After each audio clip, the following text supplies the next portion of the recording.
Local round YouTube channel पर आपका हार्दिक स्वागत है, अभिनंदन है। आशा व कामना करते हैं कि आप सभी ठीक ठाक हो गए। दोस्तों, हरियाणा सरकार ने कैबिनेट में एक नई आबकारी नीति मंजूर की है। कुल मिलाकर 8 प्रस्ताव जो पारित किए हैं उनके बारे में आज हम चर्चा करेंगे। उनके बारे में एक एक के बारे में हम बात करेंगे।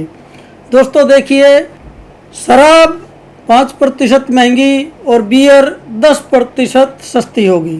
प्रदेश की नई आबकारी नीति को मंगलवार को कैबिनेट बैठक में मंजूरी दे दी गई है।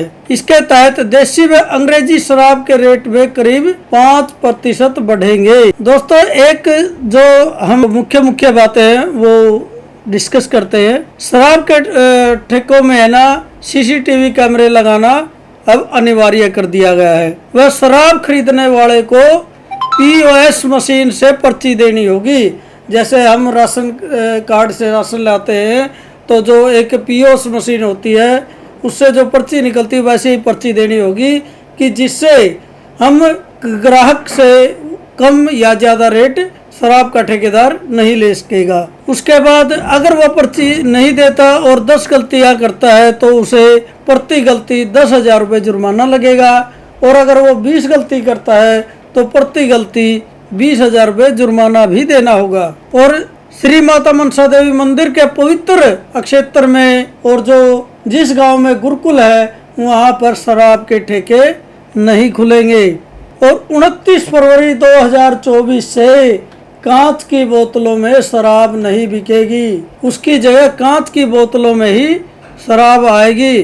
सरकार का कहना है कि इसका मकसद ये है कि इससे कांच की बोतलों में से तस्करी होती है। दूसरा जो प्रस्ताव है वो है 400 करोड़ गौ सेवा पर्यावरण पर लगेंगे। इसका मतलब यह है कि 400 करोड़ रुपए जो है वो गौशाला बनाने, उनका निर्माण करने, उनको चलाने में वित्तीय सहायता देने, इनमें और पेड़ पौधे लगाने में खर्च किया जाएगा। उसका 400 करोड़ का बजट है। तीसरा है जो अब 6 नए उपमंडल और बनाए गए हैं, यानी 6 नए ब्लॉक बनाए गए हैं और टोटल ब्लॉक है अब वो 80 हो गए हैं।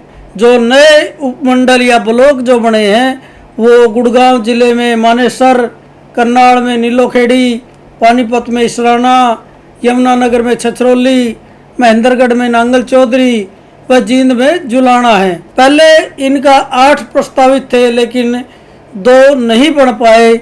उनमें भिवानी के भवानी खेड़ा और रोहतक के कलानौर हैं। नगर निकायों में भी बीसीए के आरक्षण के लिए अध्यादेश मंजूर हो गया। दोस्तों, अब जो नगर निकाय शहरी निकाय में जो चुनाव होंगे उनमें बीसीए को आरक्षण दिया गया है और उसका अध्यादेश राज्यपाल के पास जाएगा। जैसे ही राज्यपाल उसको मंजूर करेगा तो वो लागू हो जाएगा। रोहतक में गौड़ ब्राह्मण सभा को 33 साल के पट्टे पर जमीन मिलेगी।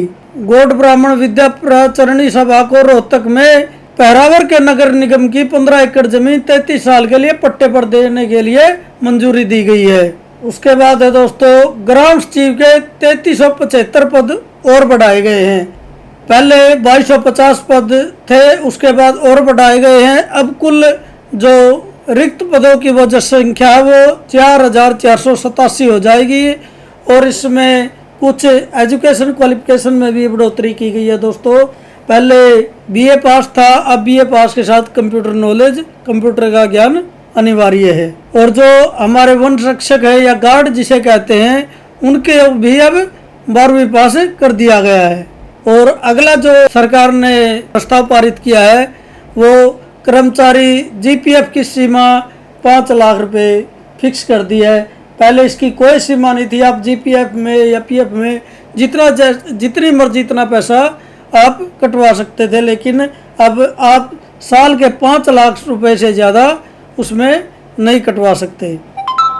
पारिवारिक पेंशन के लिए अलग से कागज जरूरी नहीं। इसका मतलब दोस्तों ये है, पहले जो पेंशनर था, जो पेंशन लेता था, बुढ़ापा पेंशन नहीं, दूसरी पेंशन की बात करते जो सरकारी सर्विस में मिलती है दोस्तों, उसके निधन के बाद है ना परिवार को पेंशन लेने के लिए उसकी पत्नी को पेंशन लेने के लिए ज़्यादा कागजों की आवश्यकता पड़ती थी, लेकिन अब कम कागजों की मृत्यु प्रमाण पत्र, उनकी आईडी, खाता नंबर की जरूरत पड़ेगी। कागज ज़्यादा नहीं, बहुत कम कागज़ों में उसका उत्तराधिकारी प्रमाण पत्र देने के बाद उसके पेंशन उसको मिल जाएगी। अगर आपको ये जानकारी अच्छी लगी तो कृपया चैनल को सब्सक्राइब करें व कमेंट करके ज़रूर बताएं। और आपको फैमिली आईडी या हरियाणा सरकार की किसी भी योजना के बारे में जानकारी चाहिए तो हमें कमेंट करके ज़रूर बताएं।